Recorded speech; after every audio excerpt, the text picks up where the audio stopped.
History was made this weekend in Columbus as Rick Nash's jersey was raised to the rafters. Jay Forster of Locked On Blue Jackets is here to talk about that and all things Columbus Blue Jackets. You're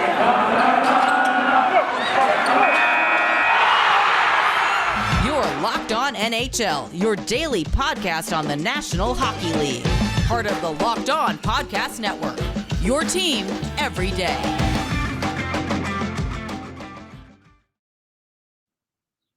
All right, everybody, welcome to the Monday edition of the Locked On NHL podcast. Gil Martin, glad to be with you, and thank you for making Locked On NHL your first listen every day. We are free and available on all platforms.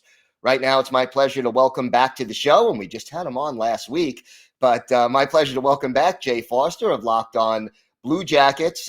Jay, how you doing? I'm good. I was going to say 2 weeks in a row. This is, I feel special. Well, it's always good to have you here and always good to talk Blue Jackets with you. But a little history made in Columbus, the first franchise jersey retirement. And who better to get that honor than Rick Nash? Yeah, exactly. It was always going to be Rick Nash. He is Columbus hockey. You know, a lot of he's from before my time being a hockey fan. He left the team in 2012, so I didn't really get to see the impact he had on the team. But like now, we're starting to see the impact that he had on Columbus and the youth teams there, and it's just he's a special player for this city. And you know, I know when you look at some of the other teams, it's tough to be like, oh yeah, Rick Nash is the best player that's ever played for the Blue Jackets, but he is. You know, we don't have the history of some of the other teams. We don't have the accolades that some of the other teams have, but we have kids playing on our team now. We have kids playing in the NHL that started playing hockey because of Rick Nash, and that's really cool, I think. Absolutely. And, you know, he was the best goal scorer. He was there. How many years in a row was he their representative in the All-Star game? I mean, he really was the face of the franchise when they entered the National Hockey League. Yeah, 100%. He, like, for a long time, he was the only good player on the team, you know, which sounds like hyperbole, but it's a team that has not had a lot of luck in the draft. It's a team that was brutally mismanaged, I would say, from inception all the way through to when Jarmo Kekalainen took over in 2013, you know? So to have a player like Rick Nash, it makes sense that that's who the city builds their hopes around for hockey. Yeah, led the league in goal scoring, winning the Rocket Richard back in 2003, 2004. Had another 40 goal season in 2008, 2009.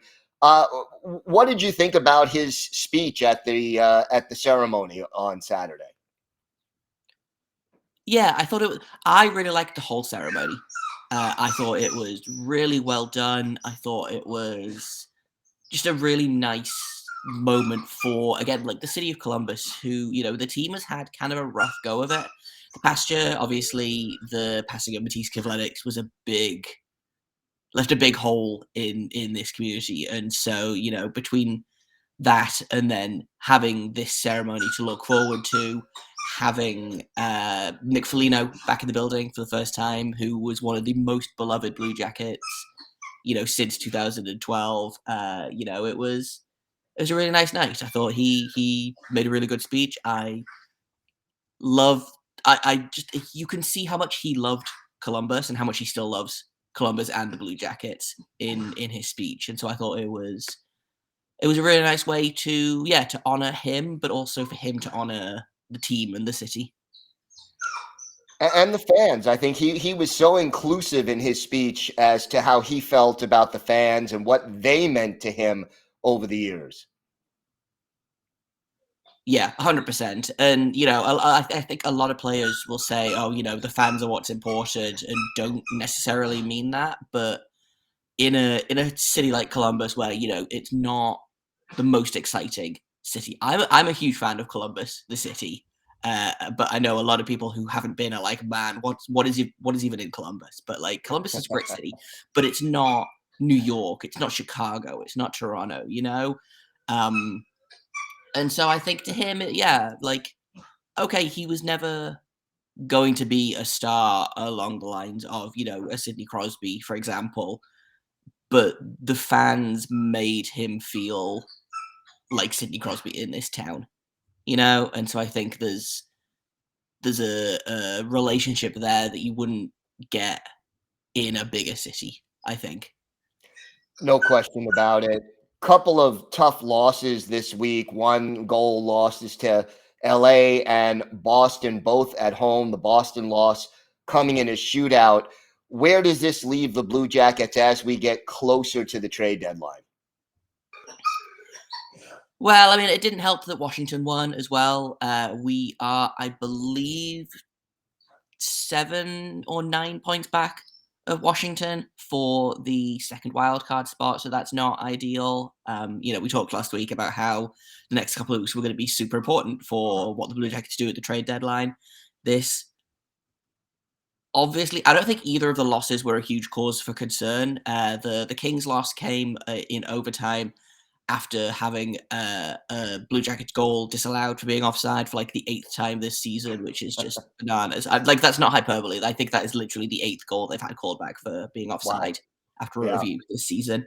I don't think either of the losses are particularly a cause for concern, but it doesn't help that one of them was against Boston, who we are trying to catch in the standings. 2 points out of 4 is not a terrible weekend, but it's not the weekend I think that we hoped for.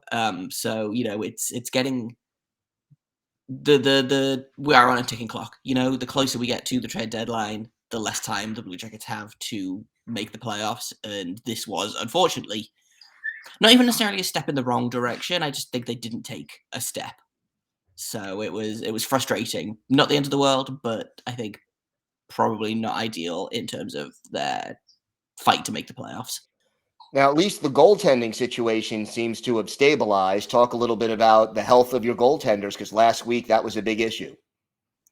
Yes, Merzlikins is healthy. Jonas Korpisalo is on his way back, which is excellent news. It was a rough week or so there when we had our 4th and 6th string goaltenders in the rotation, but I thought Elvis had a good weekend. He was, I want to say 38 saves against Boston last night, which, I mean, Boston can be a lethal team when they're on.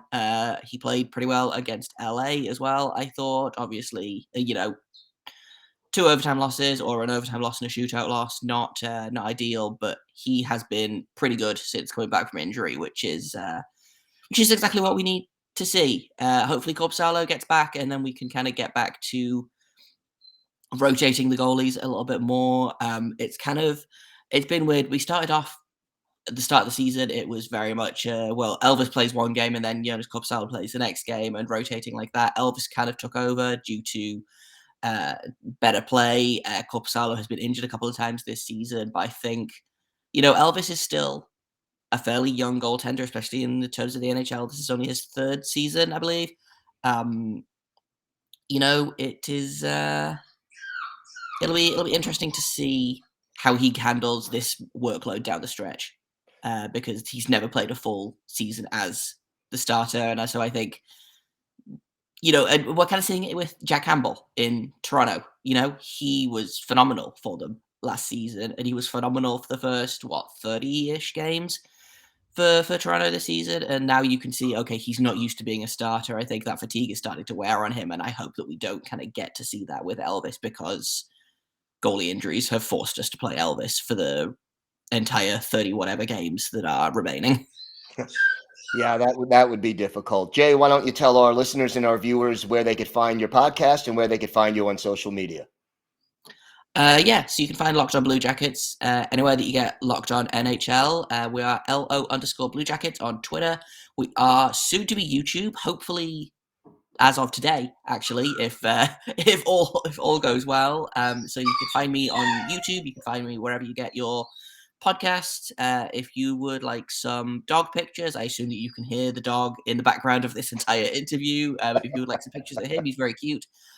You can follow me over at _ Jacob Forster, JAKOB FORSTER. All right. Always a pleasure, Jay. Thanks again. Yeah, thanks for having me.